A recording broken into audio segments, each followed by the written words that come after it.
de la República Dominicana, seccional Santiago, y quien está también ligado al mundo de la política. Ramón Monchi Estrella está con nosotros, a quien damos los buenos días. Presidente del colegio que se ha extendido, Monchi.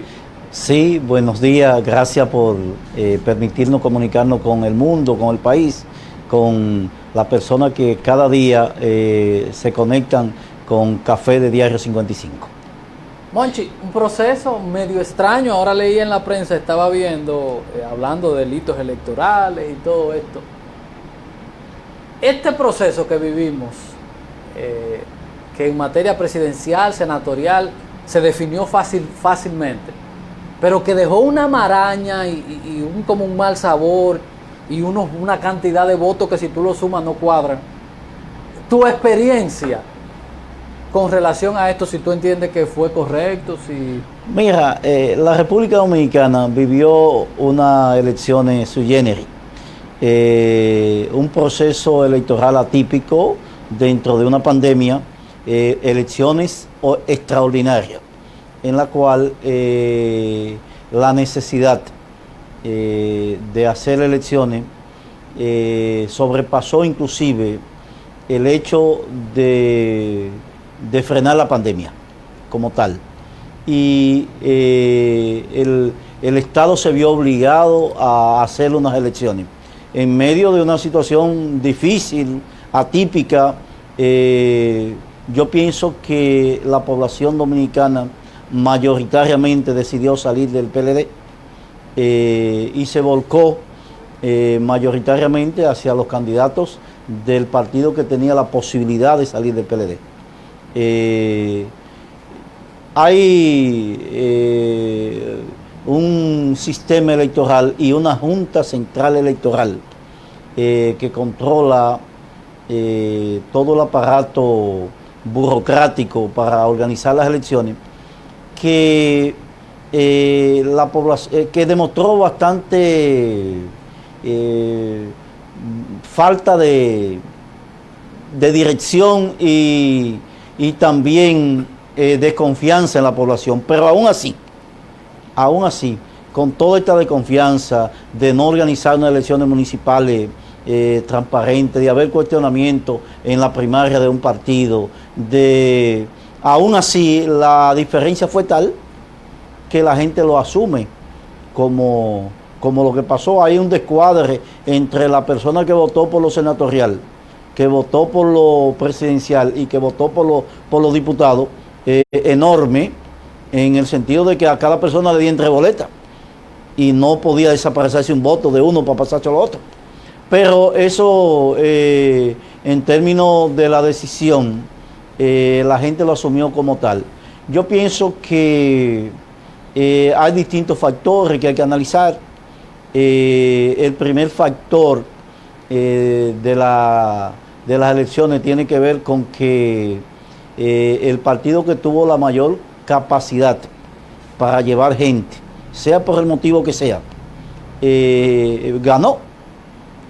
Aquí en Santiago, en mi circunscripción, por ejemplo, el PLD ganó 3 diputados y el PRM ganó 3. En el caso nuestro, nosotros, aunque duplicamos los votos de las elecciones pasadas, donde aspiramos, no fuimos agraciados, pero tampoco perdimos, porque quien pierde es el que tiene el puesto. Es decir, lo que perdieron es lo que lo tenían. Si tú no tienes nada, tú avanzas hacia lograr. ¿Qué podemos hacer, Monchi? Porque a veces yo digo que de nada nos sirve a nosotros, ahí mismo, que es la misma pregunta, para que entre Frank. ¿Qué hacer para romper con esto de que acta mata voto? Y te dicen a ti en la Junta Municipal, y es verdad que la ley no lo contempla, de que esa cosa está de cuadrada. Los votos míos se los pusieron a Fran, entonces te dicen, no, pero está bien, vamos a cuadrar esto y lo cuadramos. Como la matemática es exacta, cuadramos eso, pero no en función de lo que está ahí adentro, porque no se quiere abrir. ¿Qué tenemos nosotros que hacer? Y siempre pongo el ejemplo mexicano. 6 meses, 3 meses contando voto por voto, generando equidad, y que a veces si el acta se llenó mal porque los muchachos y las personas que manda la Junta no saben llenar las actas. Entonces, si el asunto está ahí dentro, ¿por qué no destapar la caja? Lo primero que hay que hacer, y los partidos políticos y el órgano electoral tienen que hacer, es institucionalizar una escuela de formación electoral para dejar de improvisar delegados y autoridades electorales en la mesa. Es decir, aquí lo que hay es un asunto de improvisación. Al colegio electoral van los que estén dispuestos en el día a ir.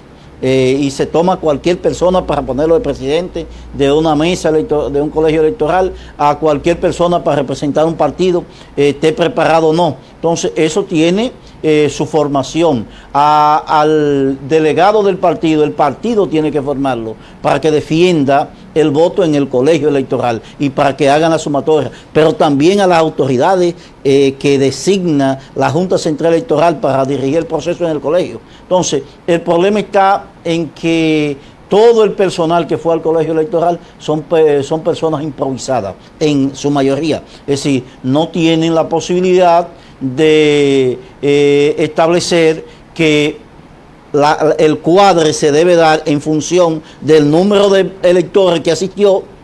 Tiene que ser el mismo de la boleta que aparezca en la urna, es lo primero. Y segundo, que no puede aparecer más votos a los diputados, en este caso, que al partido. Es decir, el partido o es igual o es superior. Entonces, pero eso es un asunto de cálculo matemático y de sentido común, lógico. Pero ¿qué pasa? Que si no se forma a la persona en eso, la misma ley dice que las impugnaciones se hacen en la mesa, en el colegio electoral. ¿Qué pasa en la Junta? Que en la Junta se cuadra con lo que escribieron, con el libro, comparando el libro de los votos que hicieron y el acta. Entonces se le da más valor al libro que al acta cuando está descuadrada. Y se busca la forma de cuadrar. Hay gente que sale perjudicada, claro que sí, porque muchas veces si el voto al partido es mayor que el voto preferencial, el voto preferencial no se busca. Pero ¿qué pasa? Que también hay otro problema, que es de educación ciudadana, electoral ciudadana. Por ejemplo, cuando una persona marca un candidato al borde, en el límite del otro, el escáner puede traspasar ese voto al otro candidato. Entonces, habían partidos que llevaban 5 candidatos en circunscripciones donde habían 6 y el número 6 aparecía con votos. ¿Por qué?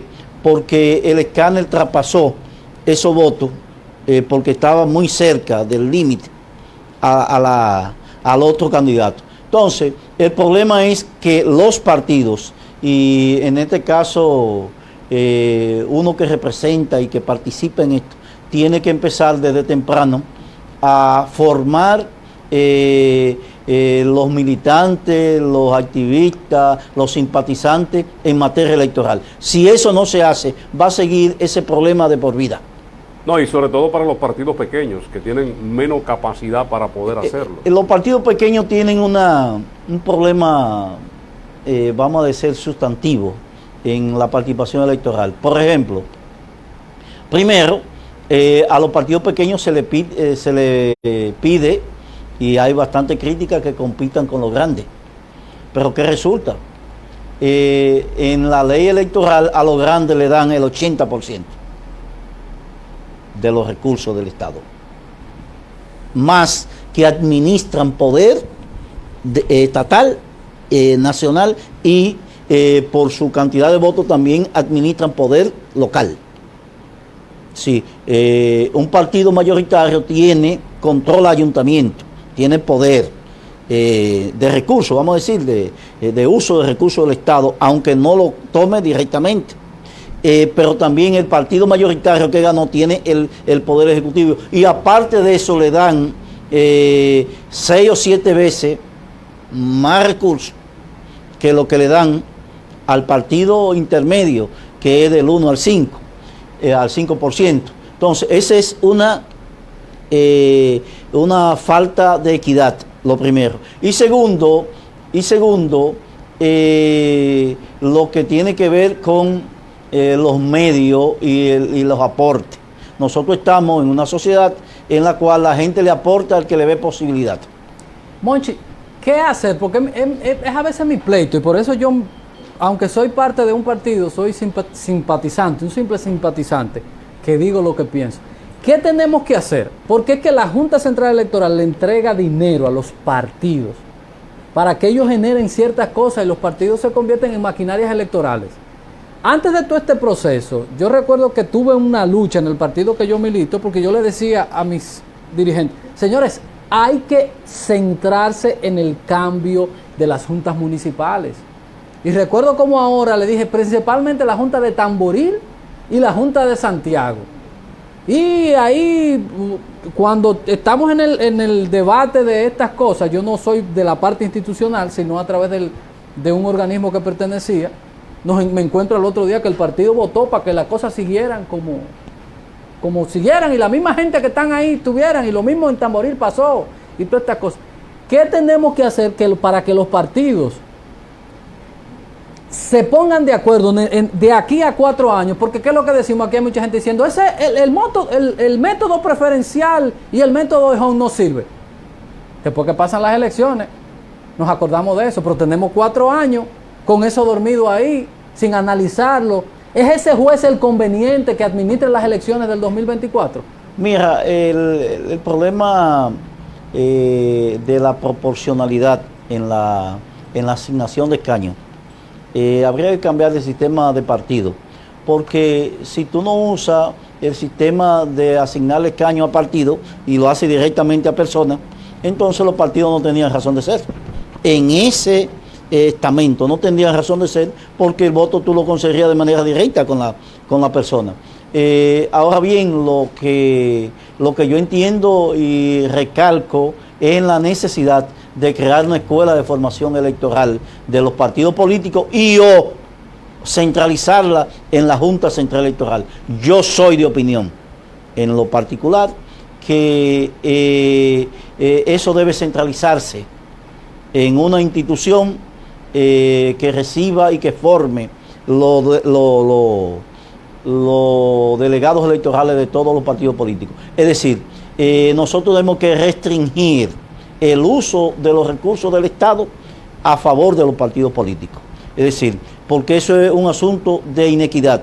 Es mejor que los partidos políticos no se le asigne recurso estatal y que una institución independiente, avalada por los partidos políticos de común acuerdo, sea que forme los delegados electorales y los presidentes y secretarios de la Junta electorales y también de los colegios electorales. Es decir, yo me pronuncio a que el Estado no debe financiar a los partidos políticos. Vamos a brindarte una taza de café Santo Domingo, sabor que empieza en el aroma, el mejor café que se produce en este país. Dama. Café Santo Domingo, lo mejor de lo nuestro. Esta es la segunda vuelta, hablando de campaña, la segunda vuelta que Xiomara nos proporciona del café Santo Domingo. En muchísimas partes del mundo se utiliza, quienes hemos trabajado así consultoría de marketing, lo que se llama la autopsia electoral, que se hace para usted ver qué hay que hacer, qué hay que mejorar. En República Dominicana no se da eso. Y yo creo que los partidos políticos deben funcionar como instituciones. Usted va a un cargo público en el Estado, por ejemplo, en el caso del partido que ganó, y usted tiene una responsabilidad partidaria, tómese una licencia para que el partido, porque hay temas, Monchi, que yo digo, debemos cambiar el método de Home, tenemos que cambiar ese asunto, ese tipo de cosas. Este es el tiempo para nosotros hacerlo. Sí, y el método de Home es un método que liquida al partido minoritario, al candidato minoritario. Entonces hay un método que es el método de la proporcionalidad. Claro. Que es la división entre dos del puesto. Ese método que se usa en muchísimos países permite que las minorías tengan mayor posibilidad de participación. Pero eso hay que discutirlo. Lo del método de Home implica, fíjate lo siguiente, para que nosotros alcanzamos. Vamos a la publicidad, Monchi, que nos están haciendo señas para que entonces tratemos ese asunto. Y es lo que digo, es ahora, no es 2 meses antes para cocinar como esa ley electoral, cocinar. Porque no queremos tratar, dejamos eso ahí porque la preocupación ahora es que me busquen mi cargo y los otros ver cómo hacer oposición. Todos esos temas hay que tratarlo en estos 4 años para que nosotros tengamos un sistema electoral que sea democrático, que en este momento no lo es. Pero si eso lo guardamos para un mes antes de las elecciones o después que nos dan el tablazo, de nada sirve. Y por eso los partidos tienen que ser instituciones proactivas. Usted es presidente de un partido, fue al gobierno, tome una licencia para que la institución funcione. Vamos a hablar de método de Hond después de la pausa con Ramón Estrella, Monchi, después de la pausa. Ya volvemos.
Ramón Monchi Estrella está con nosotros aquí en el café de Diario 55. El método de Hon, criticado por muchos, está ahí, es una realidad.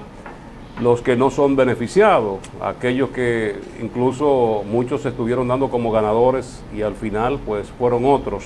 Pero hay que hablar, Monchi, y esperamos que tú puedas ampliar un poquito más sobre el método de Hon, pero nosotros somos violadores por naturaleza, los que tú que conoces de ley, porque eres un abogado, eres un profesional del derecho, y los diputados que son los que van al Congreso a hacerla. Pero hicimos ley de partidos y movimientos y demás, ley electoral, pero vimos que en el proceso fueron muchos los que se violaron, muchos de los procedimientos, de las cosas, y la Junta Central constantemente fue... podríamos decirlo, demandada en algunos temas, pero la violación, esto de los recursos económicos, se supone que hay para cada partido, para cada candidato, un tope, entiéndase que hay una inversión, un gasto por cada municipio, por cada ciudadano que tiene derecho al voto, ¿verdad? Pero esto no se cumple tampoco. O sea, hay muchas cosas ahí que hay que ajustarlas, que no están con la ley. Y esto podría llevar inclusive hasta la desaparición de los partidos pequeños en un futuro no muy lejano. Mira, lo primero, para concluir con el método de Hon. El método de Hon es un sistema inequitativo porque le da la posibilidad a los grandes de tener la representatividad del todo y la minoría quedan excluidas, independientemente del esfuerzo que hagan. Nosotros tenemos un sistema en el cual de cada 100 pesos estatal que se le da a los partidos políticos, 80 quedan en el partido grande y el 20 van a los partidos pequeños. Es decir, ¿cómo puede competir en términos de recursos Alianza País con el PRM o con el PLD? Si al PRM le dan 80 pesos de cada 100 y Alianza País le dan 20. Es decir, es 4 veces más que lo que le dan al partido más pequeño. Eso es por un lado. Pero por otro lado, en la distribución de los escaños, el método de Hon implica la división en 1, en 2, en 3. Cuando el método más adecuado es el método de la proporcionalidad, la división entre 2. La división entre 2 de cada proporción que permita que el partido que adquirió gran cantidad de votos sea beneficiado, aunque sea un partido pequeño. De todas formas, en el caso nuestro, nosotros nos sentimos contentos, nos sentimos alegres. 4.354 ciudadanos de la circunscripción número 3 marcaron Alianza País, marcaron la boleta de Alianza País. Somos, en términos de ciudad, en términos de provincia, en el marco de Alianza País, la segunda provincia más votada del país, en términos de los votos de Alianza País. En términos de circunscripción, aparte de la circunscripción 1 que adquirió un diputado con la consigna de la buena política, el compañero José Horacio Rodríguez, nosotros quedamos en tercer lugar de manera interna. Eso es en el Distrito Nacional, ¿verdad? La circunscripción 1 del Distrito Nacional. Entonces, el hecho de que Alianza País haya adquirido de manera independiente un diputado implica que se puede y que podemos avanzar en una propuesta. Ahora lo que corresponde es con ese bloque de diputados compuesto por Pedro Martínez y por José Horacio Rodríguez, actuar de manera ética, de manera con bastantes propuestas en el Congreso de la República, diferenciarse, renunciar, como lo hizo Fidelio de Pradel, al barrilito, al cofrecito, y demostrarle a la sociedad dominicana que hay personas, que hay un partido político, que hay una institución creíble que cumple con lo que promete. Es decir, la ética, la transparencia no es un asunto de discurso, es un asunto de práctica. Y en ese sentido, los diputados que tiene Alianza País deben, y lo van a hacer, diferenciarse de lo que ha sido la partidocracia. El mensaje hoy empieza a tener razón Alianza País y Fidelio Desprader, porque el hecho de que Eduardo Estrella, senador de la República y presidente propuesto del Senado de la República, haya renunciado a esos privilegios. Cuando el presidente renuncia a los privilegios, los otros tienen por lo menos que analizar eso. El hecho de que Faride haya renunciado, el hecho de que el diputado nacional del Frente Amplio, Juan Dionisio Restituyo, haya renunciado, es que el mensaje de transparencia hecho por Guillermo Moreno, hecho por Fidelio y hecho por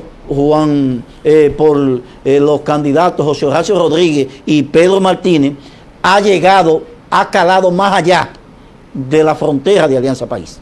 Entonces, esa discusión de renunciar a esos privilegios inmorales, pueden ser legales, pero son inmorales. Prerrogativas. Que se han dado ellos mismos. Es decir, nosotros estamos, porque ahora es que se van a destapar muchas cosas de corrupción. Sí, porque ¿quiénes tienen la información? Los que estaban dentro es que tienen la información. Nosotros no sabíamos los salarios que tenía el de Fonfer, por ejemplo. Nosotros no sabíamos que la hermana del presidente era vicepresidenta de Fonfer, por ejemplo. Nosotros, aunque se había dicho el hecho de que un senador de la República adquiera millones de pesos por el barrilito mensual, $1 por cada habitante de su provincia. En el caso de Santiago, 900,000 pesos y $1 millón de pesos por cada votante, mensualmente, solamente en esa partida, aparte de todas las otras exoneraciones. Entonces necesita una explicación a este país. ¿Cómo hacemos? No es que yo tengo una idea con ese tipo de cosas. ¿Cómo hacemos con un político que su casa, por ejemplo, tú vas ahora a la casa de Máximo Castro Silverio? Yo no sé si eso es correcto o incorrecto. Yo apuesto a eso, a la transparencia del manejo de ese dinero. La gente haciendo fila, con recetas, con situaciones. ¿Qué hacemos con eso en un país donde el Estado no funciona? Yo no estoy ni... Yo tengo una posición neutra con eso. Porque, ¿qué veo? Un Estado que no funciona, y a veces, ¿dónde va la gente? Se murió un familiar, no tengo dinero para la caja. Yo voy donde Monchi, que yo voté por él y es mi amigo. Monchi, necesito una caja, un familiar. ¿Qué hacemos en ese sentido? El problema es que hay que llevar al Congreso de la República a su legalidad. No va a haber una competencia sana mientras se usen recursos del Estado y se use la actividad política para hacer lo que no debe hacer el funcionario. Si los diputados no recibieran recursos económicos extra a su salario, la discusión en la sociedad fuera en base a las propuestas que hiciera cada candidato, en base a la logicidad que plantee ese candidato en función de hacer un programa aplicable y que la gente le encuentre sentido, sintonía en el ámbito popular. Pero ahora mismo usted encuentra que muchos diputados ganaron y sacaron muchísimos votos sin ni siquiera hacer ninguna propuesta. Usted no sabe lo que plantea. ¿Por qué? Porque el voto se da en función de eso que usted plantea. ¿Renunciar a eso me hace un buen diputado? Bueno, lo primero que te hace es que tú no vas a estar detrás de las prebendas, ni de la prebenda, a veces ni siquiera para uso personal, sino para resolver un problema que le toca a otra institución. Es decir, y te va a concentrar en lo que tiene que ver con tu propuesta de leyes que tiene que hacer y con el problema de fiscalización de los otros funcionarios. Nosotros necesitamos, y fue una de mis propuestas de campaña, que también se la dije y se le expresé al presidente del Senado, y concomitantemente la voy a tramitar por los diputados de Alianza País. Tiene que ver con que en enfermedades catastróficas el Estado tenga un fondo para suplir a la población de ese tipo de enfermedad. No es posible que una persona pueda pagar quimioterapia en este país con los costos que tiene. No es posible que una persona se recupere, mantenga su nivel de estabilidad económica cuando tiene que darse diálisis por insuficiencia renal o cuando tenga problemas cardiovasculares o cardiovasculares en este país. Entonces, una ley que permita que las enfermedades de carácter catastrófico, de carácter terminales, sean cubiertas por el Estado, suple un asunto y es una ley. Es una ley, no es que tú tengas que dar dádiva para eso, para comprar recetas, para comprar esto. Es que el Estado tiene que suplir esa situación y hay que buscar recursos para eso. Hay recursos que pueden buscarse. Por ejemplo, está la ley de extinción de dominio de recursos, propiedades de bienes ilícitos. Extinción de dominio, es decir, el Estado puede recuperar propiedades de personas que pudiese, si se aprueba la ley, recuperar dinero, recursos, producto de personas que son extraditadas o que son juzgadas en otro país y que tienen recursos en este país en materia de narcotráfico. Cuestión que se le impide en este momento. Se le impide porque la persona dice no puede ser juzgado 2 veces, pero es un hecho transnacional en el cual se implican distintos estados. Entonces, los bienes que esa persona adquirió de manera ilícita tienen que quedar en la República Dominicana. No pueden ser para otro país que lo juzgue, o pueden dejársele a esa persona que negoció una pena que en este país son de 20 años, hace una negociación por 3, que yo no entiendo nada de eso, y sale y a los 3 años viene a reclamar los bienes que tiene. Entonces, nosotros necesitamos especializar fondos para ese tipo de situación, y hay que quitar el problema de que los problemas de enfermedad, los problemas de defunción sean problemas de dádivas, o problemas de hacer maratones o bonos para pedir en la calle, o un peaje con un lazo para pedir en la calle. Eso no es posible sostener el problema de la vida de una persona en ese sentido. Nosotros tenemos el problema de la pandemia, por ejemplo, y yo que pasé por esa situación, te puedo decir que para hacerle una prueba de PCR a una persona, primero hay que buscar relaciones cuando la gente está interna para hacerlo, y después para conseguir la negativa,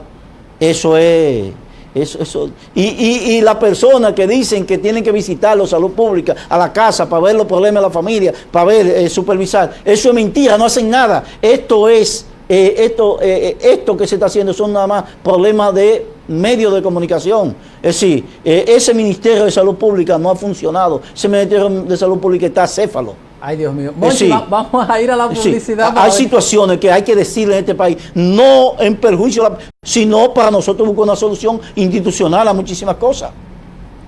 Vamos a ir a la publicidad para venir entonces con la parte final de este importante conversatorio, y decíamos ahorita antes de finalizar el bloque, ese tipo de idea como Monchi no puede ser parte del debate político electoral, sino el debate del día a día de los partidos políticos. Porque llegamos a la campaña a decir esto, que no estoy diciendo que sea el caso de Monchi. En la campaña a decir esto, se baja el telón y nos olvidamos de eso. Muchas reformas en materias electorales y muchas reformas tenemos que hacer.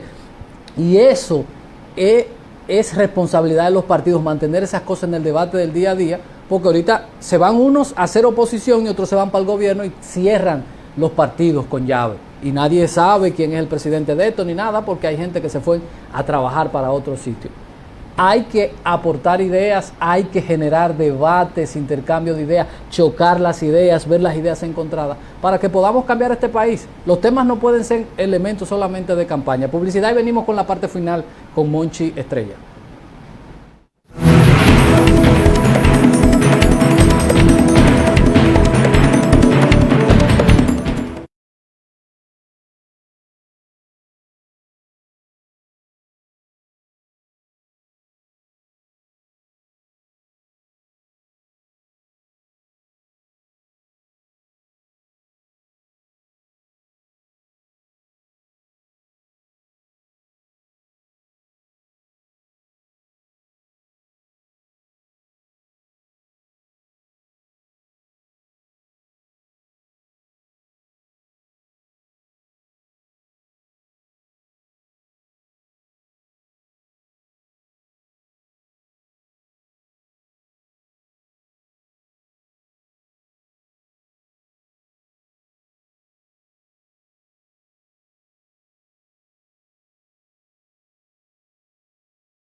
Ramón Monchi Estrella está con nosotros en el café de Diario 55. Monchi, el día pasado hablaban ustedes, incluso hasta estuvieron haciendo algún tipo de movimiento frente al Palacio de Justicia para que hubiera una reapertura de las audiencias. Vimos que recientemente pues ya algunas salas están activas. Incluso se conocieron unos casos que han sido muy comentados en las redes y los medios de comunicación, el caso del señor Rivas, el caso aquí en Santiago, pero ahí ya se aplica un tecnicismo con el caso de Santiago, del personaje de la televisión, de que ya tenía el año cumplido como coerción en prisión y que esta era cambiada por una garantía económica y otras cosas más. Ya se activó por lo menos en un porcentaje donde ustedes, los profesionales del derecho, puedan ejercer su función. Mira, el sistema judicial colapsó de este país, hay que replanteárselo. El mundo cambió y ya por más que uno quiera, no es lo mismo. Después de la pandemia hay una nueva situación. Lo que pasa es lo siguiente. El Poder Judicial, el Consejo del Poder Judicial, quiere imponer, como si ellos fueran legisladores, e imponer un sistema de justicia virtual que no está regulado por ninguna ley. Sí, nosotros nos pronunciamos a favor de que hay que usar la tecnología. La tecnología hay que usarla para fijar la audiencia. Pero lo que no está prohibido es permitido. Bueno, pero el problema es que la ley tiene su reglamento y dice los procedimientos. Entonces, quien hace los procedimientos no es la institución que lo aplica. Y no puede ser jamás la institución que lo aplica. Tiene que ser una institución foránea, como es el Congreso de la República, que aprueba el reglamento, para que pueda ser aplicado por otros. Es decir, el sistema de justicia que nosotros tenemos, el sistema adversarial, contradictorio adversarial de derecho penal, implica que debe haber inmediación, que las pruebas deben presentársele presencialmente al juez, no virtual, implica que debe tener publicidad los juicios, implica que debe haber contradicción, implica que deben ser abiertos al público. Entonces, todo eso se violenta en el sistema de justicia virtual. El público es contradictorio. Lo que tiene que ver con las libertades que han dado en estos días, tiene que ver con la siguiente. No se están celebrando juicios de fondo en el área penal. Entonces, todos los casos van a pasar del primer año. A todos los presos va a haber que soltarlo con una garantía económica, porque no es culpa de ellos que haya la pandemia. Y no es culpa de ellos que no fijen audiencia de fondo y que no se conozcan los juicios de fondo. Entonces, ese es el colapso del sistema judicial penal de este país. Uno. Y dos, nosotros lo que estamos reclamando es la apertura del sistema presencial para conocer esos juicios de fondo. Y nosotros le estamos planteando a la sociedad que hay casos que no pueden quedar impunes, que las personas no pueden andar en la calle, independientemente de la pandemia, que un asesinato, que un secuestro, que un parricidio, que un feminicidio no pueden quedar impunes. Es decir, entonces, y para que no quede impune hay que juzgarlo, hay que conocerlo, y hay que conocerlo en base al procedimiento que hay, con la distancia, con las salas de audiencia, tienen que ser grandes, tiene que haber inclusive micrófono para que la persona pueda hablar y conectar. Pero tiene que haber cierto nivel que permita que las audiencias se celebren como dice la ley. Lo otro es una modificación. Claro que tenemos que adaptarnos a la tecnología. Claro que hay cosas que pueden hacerse. Pero esto le ha dado de argumento a ese presidente de la Suprema Corte de Justicia el hecho de que los casos se vencieron. ¿Y quiénes tienen la mayor posibilidad de presentar arraigo, presupuesto, buscar buenos abogados? Los que tienen recursos económicos. Porque los otros de la defensa pública, que ahora mismo está en huelga, porque no le aumentan, porque no tiene presupuesto, porque no tiene eso. Es decir, Y los abogados privados, en su mayoría, no tienen los recursos económicos para adaptarse a la tecnología en este momento, porque un celular cuesta para poder tener las plataformas, cuesta 30,000, 40,000 pesos. Una computadora te cuesta 20,000, 25,000 pesos para tú poderte adaptar, pero aparte de eso tú tienes que tener renta fija de internet, no es con un paquetico, no es con esto, tienes que tener posibilidad. Y en estos meses, desde febrero hasta acá, la gente no tiene para comer y los abogados han sido excluidos de las ayudas sociales del Estado. Es decir, los abogados están pasando hambre. Los abogados son sectores marginados de esta sociedad en este momento. Cuando digo los abogados, hablo de la gran mayoría, porque hay abogados que tienen situaciones económicas muy buenas.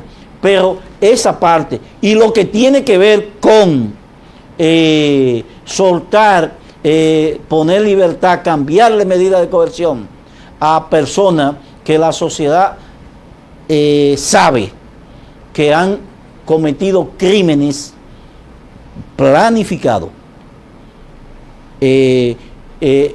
concatenados a otros crímenes, como el caso de la ONSA, por ejemplo. Ponerlo en libertad en este contexto de transición implica que no es un problema de justicia, que es un problema de decisión política de quienes dirigen el Estado para beneficiar un representante de ellos.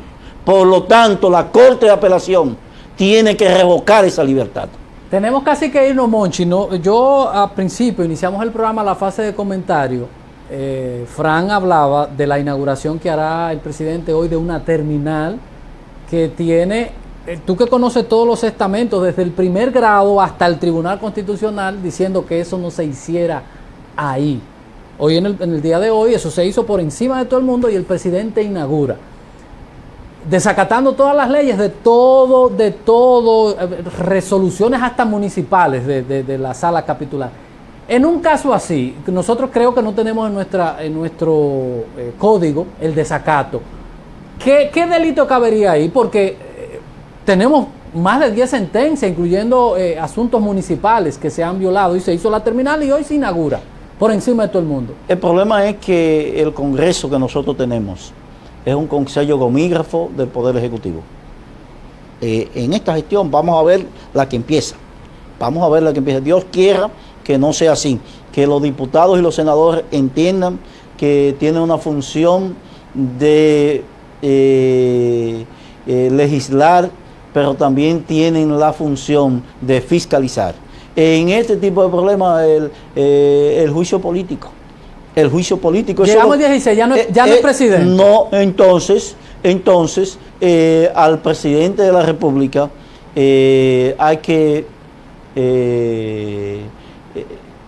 enjuiciarlo en función de la violación a las leyes de la República. Es decir, en base a eso y ver cuáles son los argumentos, nada debe quedar impune. Y nosotros lo decimos, la sociedad a veces tú puedes evadir la justicia formal, pero hay una justicia que se da, que es la justicia social, la valoración que tiene la sociedad de ti. Entonces, en eso debemos influir todo lo que tenemos acceso a los medios para denunciar este tipo de cosas. El presidente de la República no solamente violentó eso, el hecho mismo de que el presidente ponga en retiro a funcionarios que no lo dice la ley, que tenían que estar, ministros sin cartera, el hecho de que el presidente de la República en el tránsito, ya en la postrimería de su gestión, pensione personas, cuando tuvo 8 años para hacer eso, implica que está pagando favores políticos, no necesidades de la población. Es decir, tengan o no esa persona mérito para pensionarlo, Entonces, eso es lo mismo que pasó con los ascensos de los fiscales. Es decir, el contexto que vive el país no es para eso. Una respuesta cortitica porque nos vamos. ¿Qué hacemos con los tribunales? Porque estamos hablando de una sentencia. El Tribunal Constitucional dijo, no, eso no se puede hacer ahí, y se hizo por encima de todo el mundo. ¿Tú sabes lo que significa, por ejemplo, un tribunal constitucional en cualquier parte del mundo cuando eso se pronuncia? Aquí pronuncia, dice el Tribunal Constitucional, el tribunal más alto, más representativo. Dijo que no, y por encima de todo el mundo. Aquí hay que buscar una solución a las decisiones del Tribunal Constitucional, que son decisiones enunciativas. Entonces hay que buscar la forma en que las decisiones del Tribunal Constitucional sean de aplicación, y para eso necesita el Tribunal Constitucional tener fuerza y recursos Monchi, para poder aplicarlo. Yo simplemente pienso que el desacato a una decisión de los tribunales de la República es un asunto que amerita el enjuiciamiento de una persona. Monchi, muchísimas gracias por haber estado con nosotros. Siempre es importante conversar, porque Monchi, aparte de ser abogado, per se es un conocedor de la sociología, porque se ha estado involucrado todo el tiempo en estos asuntos sociales, ahora vinculado a la política también, lo que le da una visión holística, una visión más amplia de lo que deben ser muchísimas cosas, y por eso muchísimas gracias a él y a ustedes, también en nombre de Fran Rodríguez, Edison Meléndez y todo el equipo que trabaja para que ustedes reciban el mejor de los programas que se producen en este país. Los números lo dicen. Nosotros somos el programa número 1 de las mañanas del país. Gracias a todos, buen fin de semana, mantengamos el distanciamiento, vamos a quedarnos en casa si no tenemos que salir, vamos a seguir luchando con esto, que ya hemos visto cómo los números han ido mejorando cuando empezamos o retomamos este asunto del toque de queda. Vamos a cooperar para que este país pueda salir de todas estas situaciones. Buen fin de semana, nos vemos el lunes a las 7 de la mañana. Bye bye.